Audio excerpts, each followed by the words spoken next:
Welcome back to Up in the Blue Seats, your podcast from the New York Post.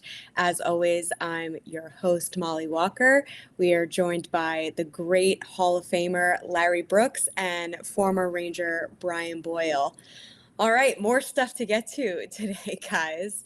The losses are still coming, but we got a Kaapo Kakko trade that unfolded Wednesday night.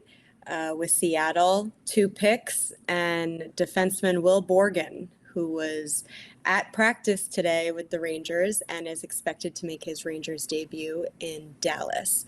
I guess to start, just Larry, your initial reactions to the Kaapo Kakko trade. Inevitable, right? It's been trending this way for a couple of years. It's unfortunate. I don't know what his ceiling is, but I know that his ceiling was limited in New York, and I don't think there was going to be a breakout. I don't think he is. I don't think he is the problem on this team by any stretch of the imagination. I mean, he's not. He has come closer to his. To a standard of play than almost anyone on the team. There are, you can look at 3 or 4 players who are playing to this standard, and Kakko would be one of them. But clearly, he doesn't have the confidence of the coaching staff, or he wouldn't have been scratched the other night. You can talk about we needed fresh legs, and maybe they did on a back-to-back, but. When you pick him to sit out, you're betraying your belief in him. And it was this is not new. Last year, Kakko didn't get a lot of significant ice time. He did get on the second power play this year, but it was just not going to pop with him in New York. Whether it can pop anywhere, I'm not sure. It almost doesn't matter what he does with Sam. Like, I don't think the way I look at trades, it doesn't really matter what the guy does in another environment because he's not here. I do think they got a player who they needed. They needed a right defenseman. They obviously don't think that Mancini is ready. They're probably right. So they needed a right-hand D. He's a physical presence, Borgen. And this, I think, is reflective of what Kakko's market value was. I know the other day I said I would like to have gotten Jordan Greenway out of Buffalo. Mm-hmm. People saying, "Oh, he's going to be a free agent." Yes, and so is Borgen. But Kakko doesn't have extremely high value on the market, and I thought, a player like Greenway is a player who they could use, but they certainly could use a right defenseman too. So it's been a very disappointing 6-year saga. Remember how excited everyone was when they moved up to 2 in the lottery. Mm-hmm. There was actually a debate about who was going to be the better NHL player, Kakko or Jack Hughes, who was going to be ready first, who was going to be better 5 years down the road. They thought they had a difference maker. And, everyone thought the Rangers had a difference maker off his World Junior, off his World Championship that year. It just didn't work. 3 coaching staffs, and 3 coaching staffs pretty much saw him in the same role as a third line checking guy. So, I'm not sure. Is it on the 3 coaching staffs or is it on Kakko? Shared responsibility, right? Brian, before we segue over to you, because I know you have some thoughts. Obviously, after Kakko was a healthy scratch in St. Louis, he came out the next day and he was incredibly, incredibly ticked off about being the scapegoat is kind of how he presented it. But I think it was more so, it was a reaction to the healthy scratch, but obviously it was the 3rd time that this has happened to him since he's been in New York. So I do think that it was a bit of bubbling frustration for him, which is understandable, but it did come out pretty harshly in his scrum with reporters. I know Colin walked up to him and first thing he said was, "How are you?" And the answer was, "I'm not happy right now." And he really sounded off on just essentially saying that he felt like it was easier to scratch a young guy than it was to sit a veteran who was struggling. And I know the Rangers want to push this narrative that it had nothing to do with his comments the other night, but we all know that it absolutely expedited the process because you couldn't have another player after everything that happened with Jacob Trouba. You couldn't have another player injecting that negative energy into the room. And it's no fault of Kakko's. I don't blame him for feeling that way. He has every right to feel that way, just like I've said about Trouba. But I do think that he couldn't be in that room for much longer after making those comments. Brian, how do you feel about what he said? Well, he's not, English isn't his first language, so I cut him a little bit of slack. Look, you can be frustrated all you want. I was frustrated getting scratched during the lockout with Torts. I went into Torts' office and I screamed at him. We screamed back and forth and I slammed the door. And then I played better. Then I did something to change the game. It wasn't like I went out on the top unit and played 22 minutes and had 2 goals and an assist. I brought a different intensity. And there's too many, I don't know. The going to the media when you're upset about something is great for us now because I'm one of you guys now, right? Welcome. It's horrible for a team. Yeah. You keep it together in the room. So what I had looked at the first time I saw what he said was, have fun at practice tomorrow, kid. How are you going to go back into that room? Now, there's a roster freeze. I think, I don't know if it's midnight on Midnight Friday. Friday, okay. Yeah. So maybe we saw a few trades throughout the league yesterday, the day before, but there's got to be changes. And prior to, even last year, it was like, all right, what's he going to be? And he had a decent year 2 years ago. His 4th season, I'm like, this kid's going to pop off, and he got hurt. All right, so I really thought last year was when it was going to turn, and the fact that it hasn't turned, almost halfway through this year, yeah, it's time to move on. Like, you say whatever you want, you got to play better, and he's not wrong that other guys need to play better too, but you can't control other players. You can control yourself. So go out and play better. This is your career, kid. Like, you want to go and you want to play more, play better.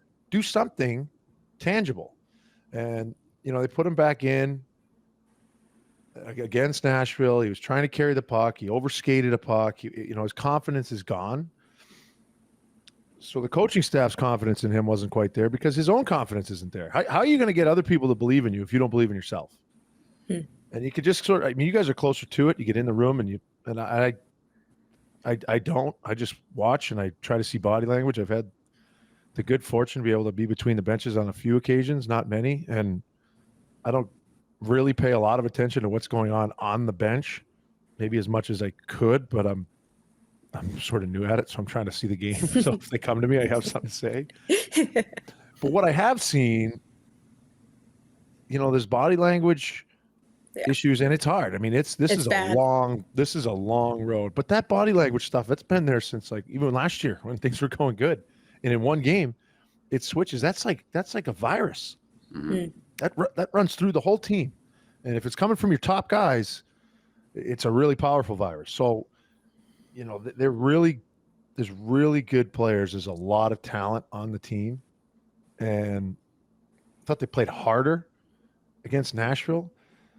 And the optics suck because it's like, we lost to Chicago and then we just got shut out to Nashville, who has 1.5 healthy defensemen that I've heard of.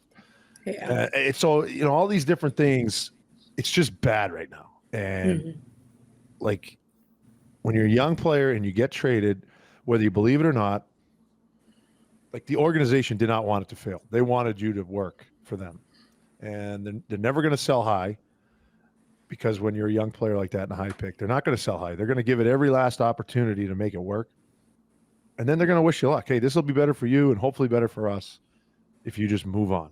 And I'd just be interested to see how that went on in the room. I'm sure it wasn't as bad as it probably should have been in the room, because I think there's probably a couple other players that are sharing in his disgruntlement. Is that a word? Mm-hmm. It is. Sure. Yeah. It is now. You guys know what I'm saying. No, Yeah, and that's a word that I feel I really try not to throw that word around, just because I feel like it's a cliche word to begin with, I think, in sports, but it's a heavy word when you have a disgruntled player or players in the Rangers case this season, from Trouba to Kakko. I can't imagine Chris Kreider is happy with hearing his name in the trade memo. Obviously, he has not come forth and said any regard to what Kaapo did to us. But I mean, how much of this can be boiled down to the negative energy in the room is my question.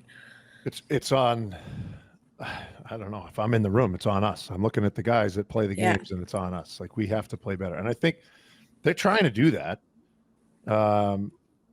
They play in New York, so there's going to be a lot of noise surrounding them. And there's a ton of noise after that first memo came out. It's not, again, we've talked about it before, the high expectations. It was, they might have thought they were getting nitpicked when they were 12-4-1, but they weren't playing great hockey. Yeah, right. Like they weren't. No, they weren't playing well. Yeah. And Larry's seen enough hockey to know how that's going to go. When teams find their way and defend, teams defend better as the season goes on. They haven't. They've gotten worse. There needs to be some violence in their game. There has to. I don't know what else. You have to do that, because if I don't think you're wrong. If that's what everybody buys into, geez, at least something's going to give. The other teams are human too. I don't know. They're just waiting for something to go wrong in a game, which I've been there. I don't. It's really hard to climb out of that, but usually violence helps. Well, I know. I was thinking both. Watching them play against St. Louis and Nashville, I was thinking, well, at least they're not getting blown out. Yeah, honestly, that's really what I thought, and because the bar is so low, and certainly after Saturday's game against LA, where they just didn't compete at all. The effort they gave in St. Louis and Nashville was almost a little bit better than I expected. I have written about this so often. I have talked about this so often. There's an air of victimhood in that locker room that I just don't get at all. I honestly, I don't get the narrative. I know it's the narrative. They have all these grievances. They've been treated so badly. Their friends have been treated so badly. Stop. Larry's breaking out the small violin, and he's going to play the small violin. You're breaking out the small violin. Yeah. No, I can't. I can't. These are professional athletes.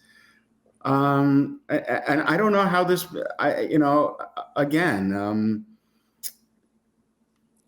this should have been addressed early, I think, as a team. And if it hasn't been, if it wasn't, that's on management. That's on the coaching staff, I think. But this air of grievance because they tried to trade somebody and they waived somebody. I mean, Tampa Bay was ruthless with Ryan McDonagh when they forced him to waive his no trade. He had a full no trade. They gave him like a couple of days and they said, essentially, if you don't pick one of these teams, we're going to put you on waivers. Did Tampa Bay go into a fetal position? And by the way, 2 years later, Ryan McDonagh is back. So, he didn't take it personally. Why is everyone taking everything so personally? I honestly, it's like they're like mites. I don't get it. I feel like it's a generational thing. I really do. I don't do think they're Yeah, but they're older guys. I know, but I think it's just this. I do think that it's kind of generational too, just in terms of like this day and age, I guess, just how quickly news travels, players finding out about moves and trades and stuff like that on social media. But I do think that the Rangers took a step in the right direction today at practice. I was told that Drury did finally speak to the team as a whole before practice. And they had a very loose, fun, energetic practice. There was a lot of smiles, a lot of laughs. They did a shootout game at the end of practice where the whole coaching staff participated as well. There was just definitely a lighter air to the team today than there has been in what feels like a really long time. So also Vincent Trocheck initiated speaking to the beat reporters today, gathered us all together to basically refute a report that's going around that their team meeting after the Kings game, that Drury was the main topic of conversation. So he came right out and refuted that, basically called it, ridiculous how it could get out of a closed door team meeting, the contents of it, I mean. So I think that was a very captain-esque move for Vincent Trocheck. And I also think it's, the locker room almost standing up for itself, I guess, or just trying to set the record straight. It just felt like there was a lot of good, healthy conversations that happened around the Rangers today from both management and the players. So, but as Peter Laviolette said, the only remedy is winning. And as he said, that has to start tomorrow night in Dallas. So do you think that hearing from Drury, if it is in fact a lot of this can be boiled down to their grievances with how management have moved and navigated, do you think that a conversation face to face can help and allow the team to go up from here?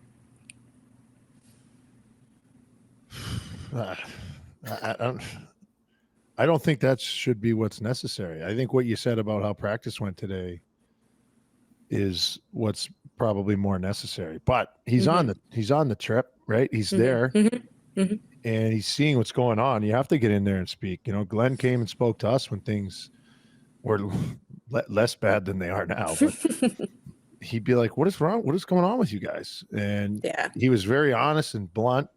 He'd say things to guys that you probably didn't want to hear, but you knew was true. And then he'd say, "This is why you're here, and these are the things you do well." And he'd kind of go around, and it was always positive. Torts had meetings too, but they weren't always positive. But again, you were done with the meeting. You could feel a certain way, but it's what he truly believes. So, whether he's right or wrong, he's right. Essentially, if you want to make it work, do what he's saying. And whatever was said in a closed door meeting, we'll never know. But the fact that Troch had to get up and be like, "This is ridiculous, cut it out." I mean, I think that's a great thing that he does that, because he understands that noise isn't helping them figure anything out. Look, hockey's very hard at this level, but it's also very fun. But if it's not fun, it's even harder, if that makes any sense at all. Yeah. And like, teams have an air of confidence when the Rangers come in right now. When the duck is wounded, and you don't want to give him any chance to get any sort of life. So they're going into buildings now, and teams are playing very compact straight lines and waiting for the Rangers to give them the opportunity. And that's sort of where it's at right now. They're not worried about like, hey, let's worry like this guy on the power play, and we can't let this guy get free. This is how they cycle. It's like, no, just put it in their end and they'll give us a chance. That's kind of where it's at right now. I've been on teams that have seen that. I've been on the other side where it's like, we almost have to play perfect. If they go out and play hard and have fun, it's a chance. All the other stuff is stuff. It's crap. And Laviolette's bang on when he says winning is the only thing that's going to stop this. Right. And there is so much out there about the Rangers that there's just, it's open season on them. There's, it's difficult to verify what is true and what is not true. We know the landscape that we're all in.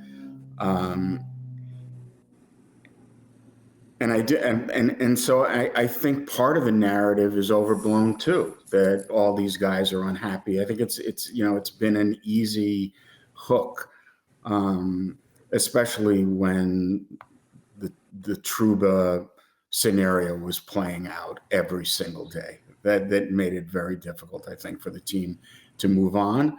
I think, the best part would be if Artemi Panarin can play tomorrow night.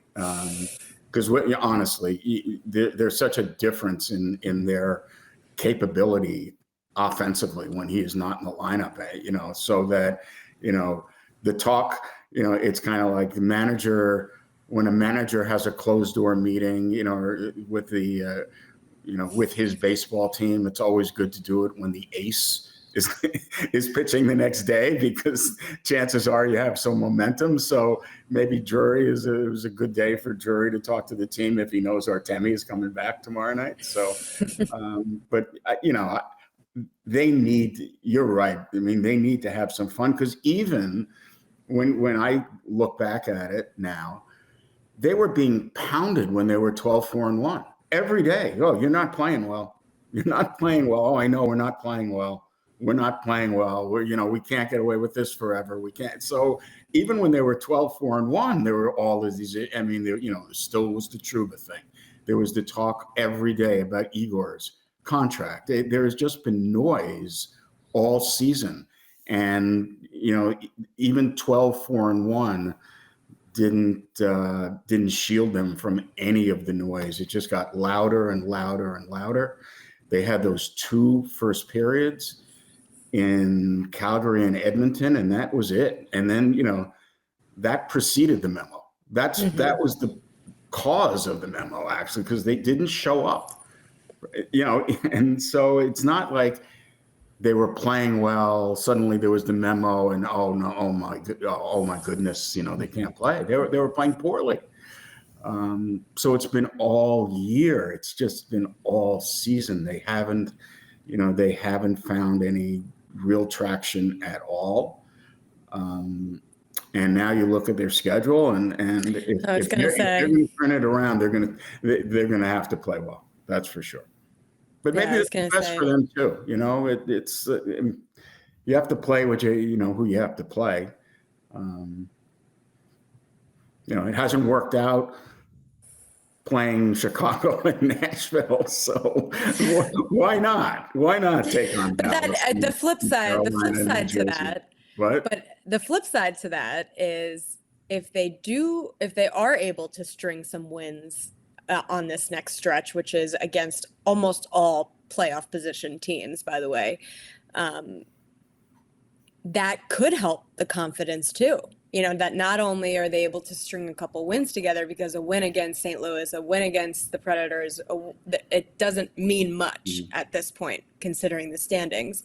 But can a few wins against some top tier teams really, turn things around for them and get some confidence back in the room? 100%. I mean, this is a great test for them. Hopefully they had a rookie party. I don't know if they did, but hopefully they got out.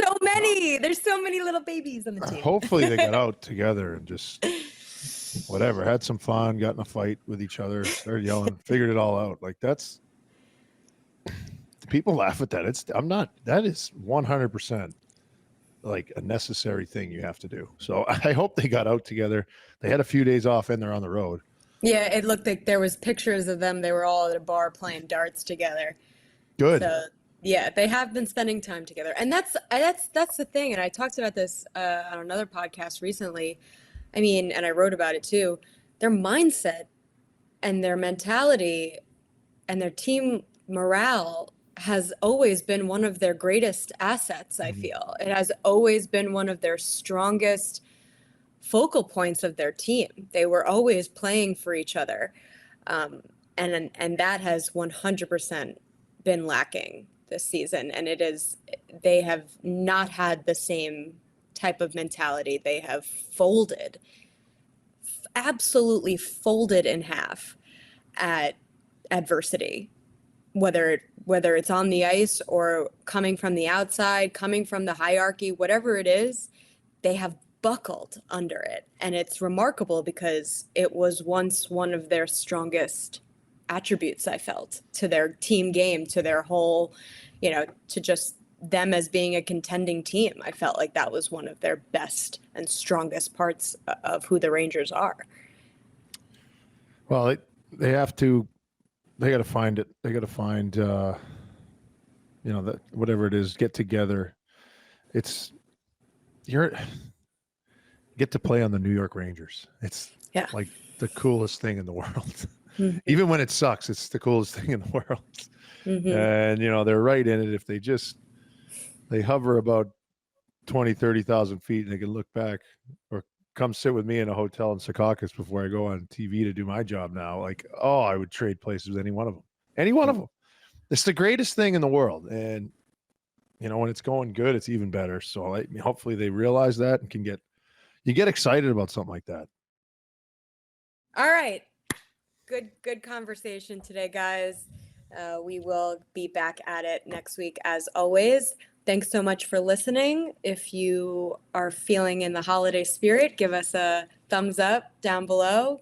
Send some comments on your thoughts on the Kaapo Kakko trade. Yeah, look at that. Mm-hmm. How do you like Brian's Snoopy shirt? Yep. Any sort of comment is very much so welcomed. And we'll see you guys next week. Thanks for tuning in.